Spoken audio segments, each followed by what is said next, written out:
In the rugged expanse of the Old West, where legends were born and tales of daring deeds echoed through the canyons, there existed a whiskey unlike any other. According to the folklore, whispered around campfires and told in hushed tones, a single sip of this 50-proof elixir made from the bountiful wheat fields of New Mexico was enough to make a man feel as he had been struck by lightning. Hence, the powerful spirit earned a vibrant name, Taos Lightning. But it was hard-earned reputation that left a lasting mark of the history of the West. Our story begins with a man named Simon Turley. He grew up in the backwoods of Madison County, Kentucky, but the family moved to Boone's Lick, Missouri in 1812 after his father passed away. Another famous person from Boone's Lick, Missouri, Kit Carson, who in my opinion is the most important person to the American West. These duo actually roamed the wilderness, their imaginations aflame with tales of the Southwest spun by a charismatic neighbor, a man named William Becknell. Becknell was a trailblazer, the man who blazed the Santa Fe Trail in 1821, opening the door to the wonders of New Mexico. Becknell's stories enraptured the young boys, and their hearts burned with desire to witness the marvels of the Southwest for themselves.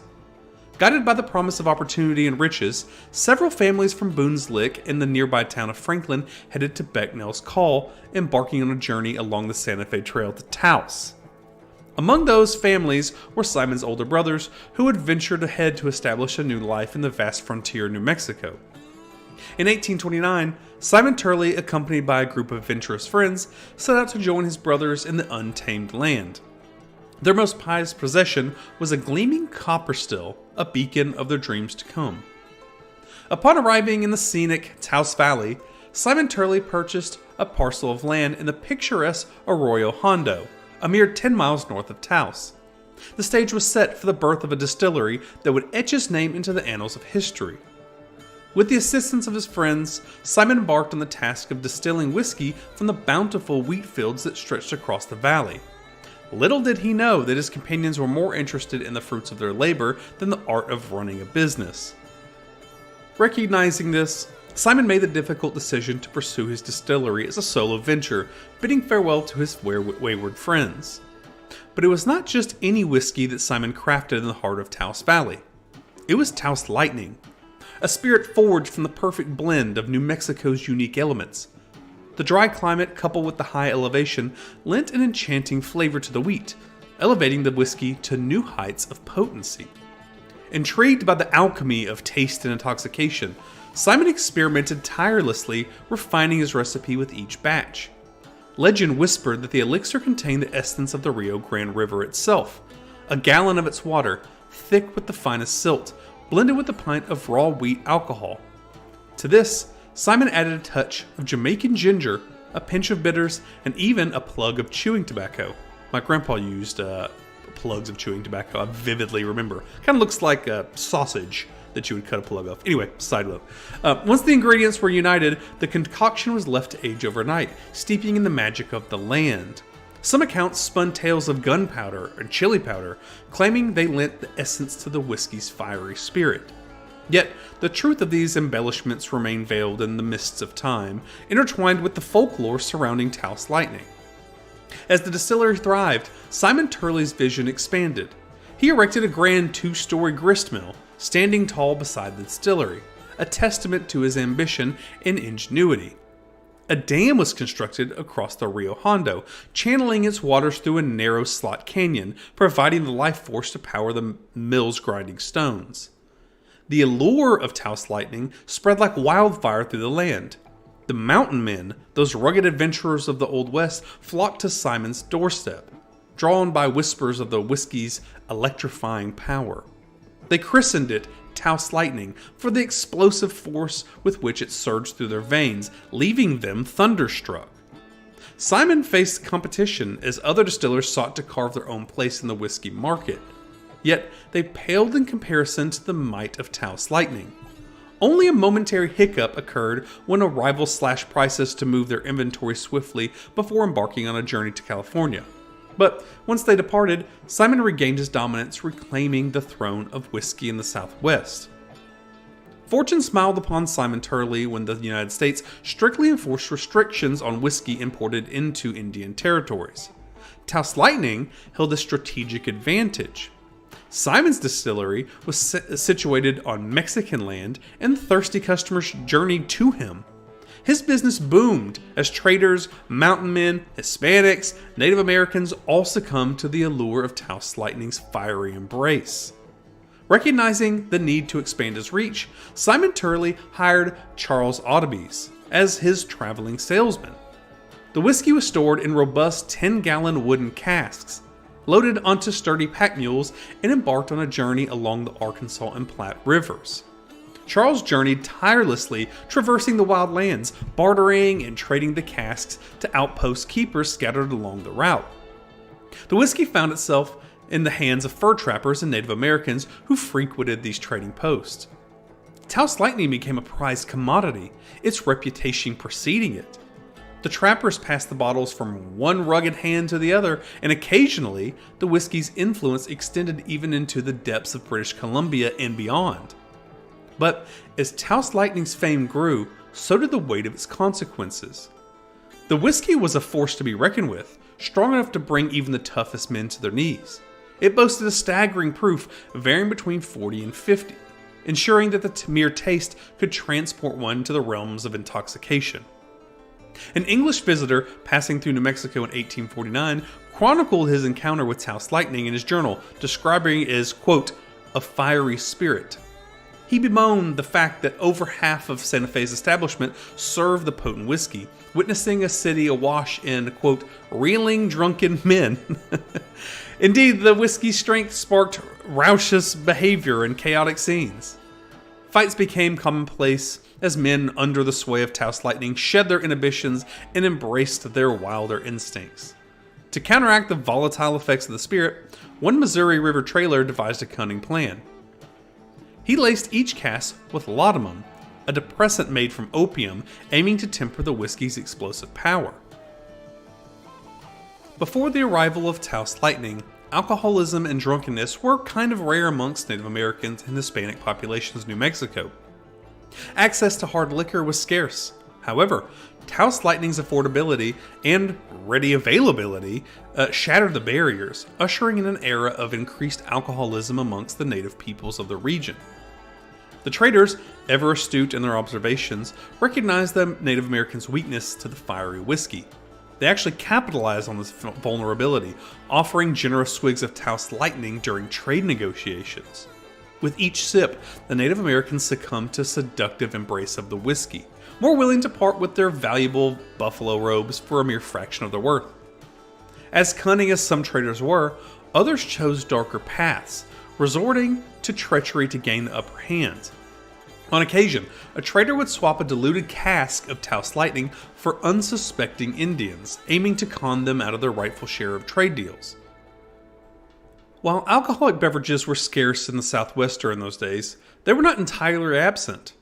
In the early 1620s, Franciscan priests had established vast vineyards in the Socorro Valley, growing grapes from their Sacramento wine. In their copper stills, they even craft grape brandy. However, these libations were reserved for ceremonial use and not for the masses. Other settlers in the region attempted to produce brandy and wine, but their efforts fell short in both quality and quantity, rendering them commercially unviable. Imported liquors were available, but they proved too costly for the average person to afford. Taos Lightning changed the tide, transforming the whiskey into the lifeblood of the land. As it coursed through the veins of the Southwest, it forever altered the course of history. In the midst of this thriving reign, Taos Lightning also became entangled in the web of tall tales and myths spun by the mountain men and fur trappers of the Old West. The spirit's fiery nature and potency inspired them to craft humorous and sometimes horrifying stories about its effects. For instance, some old trappers would point to a small chihuahua, claiming the dog was once covered in long fur. However, a few sips of Taos Lightning, they jest, caused the poor dog to lose every strand of hair of its coat. Conversely, other tales argued that the whiskey was so potent that it could put hair on a chihuahua's chest, kind of a a two-parter there. Among the stories centered around Taos Lightning, one of the most captivating revolved around the enigmatic Old West figure named Peg Leg Smith. Some renditions even suggested that it was Peg Leg Smith, not Simon Turley, who first conceived Taos Lightning in the 1820s. Peg Leg Smith was a cantankerous mountain man known for his unsavory exploits, including horse stealing and the kidnapping of Native American children for sale as slaves to Mexicans. His name was synonymous with mischief and lawlessness, making him an ideal protagonist for the Wild West tales. According to the legends, Peg Leg Smith once found himself gravely injured when an Indian's arrow struck him in the knee, leaving him in dire need of a makeshift amputation. The whiskey came to his aid, dulling the pain and providing him the courage to perform the amputation himself, a feat achieved with a few swigs of Taos Lightning.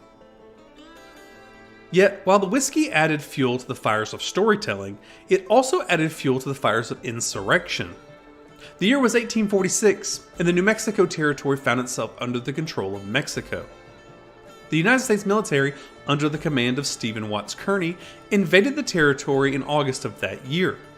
Caught off guard, the governor of the territory, Manuel Armijo, swiftly surrendered to Kearny, ushering in a new era. But as Kearny departed for California, leaving Colonel Sterling Price in charge and Charles Bent as the new territorial governor, the seeds of insurrection were sown.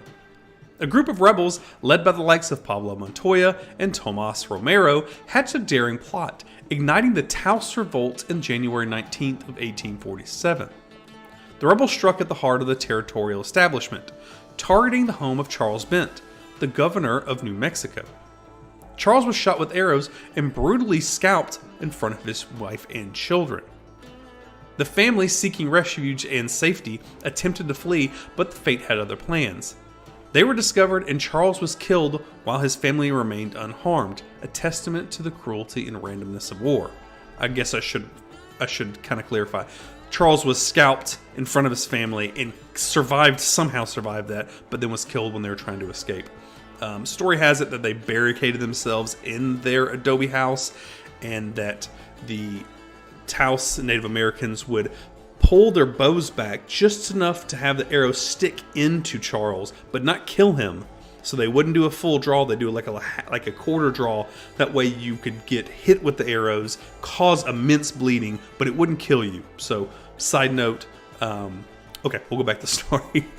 The rebels pressed onto Arroyo Hondo outside of Taos, setting their sights on Simon Turley's cherished distillery. As fate would have it, Charles Otterbees, Simon's faithful traveling salesman, was returning from a whiskey delivery when he caught sight of the insurrectionists marching towards the distillery. Racing against time, Charles spurred his horse, desperately seeking to warn Simon of the impending danger. He rode tirelessly to Santa Fe to seek aid and assistance. Left with only a handful of loyal mountain men as his defenders, Simon Turley faced the insurrection's wrath head-on. A formidable force of 500 men, comprising both of Mexicans and Native Americans, descended upon the distillery, demanding that Simon surrender his property to their cause. In return, they promised to spare his life. Yet, Simon's spirit was unyielding, and he refused the demands, choosing to defend his distillery and his livelihood with every ounce of strength left in him. Fierce and determined, Simon and his comrades erected barricades, boarding up windows and entrances to fortify their position. As the rebels arrived, tension crackled in the air, and the inevitability of the conflict loomed like a dark cloud. For most of the day, Simon and his men valiantly held their ground, the barricades proving to be a formidable barrier against the rebels' onslaught. But as night fell, the rebels devised a cruel scheme, setting fire to the very mill where Simon and his comrades had sought refuge. The blaze consumed the structure, trapping the men within its fiery grasp. With the flames licking at their heels, the brave defenders faced an agonizing choice: to stay and succumb to the inferno, or make a desperate attempt to escape. In a harrowing bid for survival, some managed to break free and dash into the darkness, their hearts pounding with fear and adrenaline. However, not all were fortunate, as the rebel guns claimed their lives of several defenders, their valiant efforts ultimately in vain. 3 of the men managed to evade capture, fleeing in different directions in search of aid and help. Yet, as fate would have it, Simon Turley found himself wounded and unable to escape the clutches of his pursuers. Concealing himself from the mob, he spotted an old Mexican friend, a man he'd known for years. In desperation, Simon offered the man money, begging for a horse that would facilitate him to escape from the chaos that now surrounded him. However, the friend's heart had turned to dark, and instead of offering a helping hand, he betrayed Simon's location to the insurrectionist. The outcome was grim. Simon was captured, and his life was cruelly extinguished by the very people he had once trusted. The Taos distillery lay in ruins, its heart and soul extinguished in the flames of revolution. With Simon Turley's death, the era of Taos Lightning seemed to come to an end. The distillery was left in ruins, and the fiery elixir that had once flowed so freely through the lands was no more. However, the story of Taos Lightning was not destined to fade into obscurity. In the annals of history, legends never truly die, and the spirit of Taos Lightning possessed a power that transcended time itself. Roughly 160 years later, the echoes of the past reverberated once again when a small batch distillery in New Mexico, known as KGB Spirits, made a daring decision: to resurrect Taos Lightning from the depths of history. While the modern iteration of Taos Lightning may not boast the same potent punch as the storied predecessor, it remained a beacon that connected the past and the present, allowing those who dared to sip its fiery embrace to taste a piece of history. KGB Spirits carefully crafted its Taos Lightning using the wheat grown in the high elevations of New Mexico's dry climate, seeking to pay homage to the rich history and legacy of the Old West. With each sip, the spirit conjured visions of bygone era, beckoning adventurers and enthusiasts to immerse themselves in the stories of the past. And so, the legend of Taos Lightning lived on, entwined with the very fabric of history, and it whispered its tale to anyone who would listen. In the vast expanse of time, the fiery elixir's legacy continued to illuminate the pages of history, reminding the world that some legends are timeless and eternal, transcending in boundaries of time and space.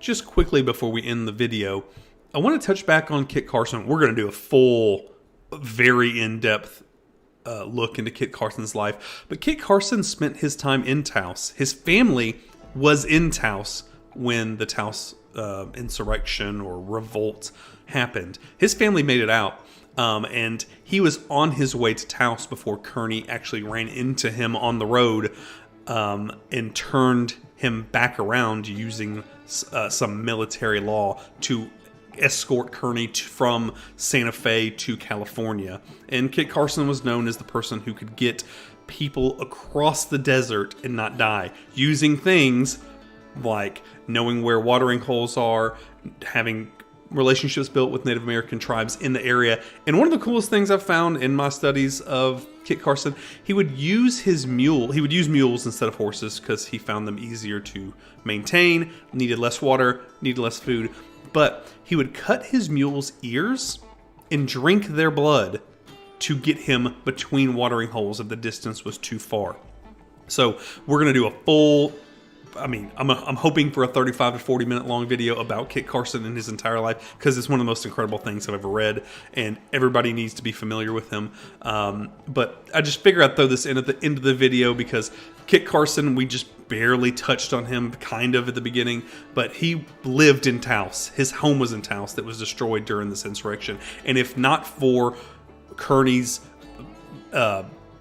making him go back to California where he came from to deliver mail to Washington, D.C. about the conquest of San Francisco, Kit Carson may have died during this. His family escaped, but a lot of people died during the Taos insurrection. So I figured I'd just throw that in there at the end. Thank you so much for listening, and I hope y'all enjoyed.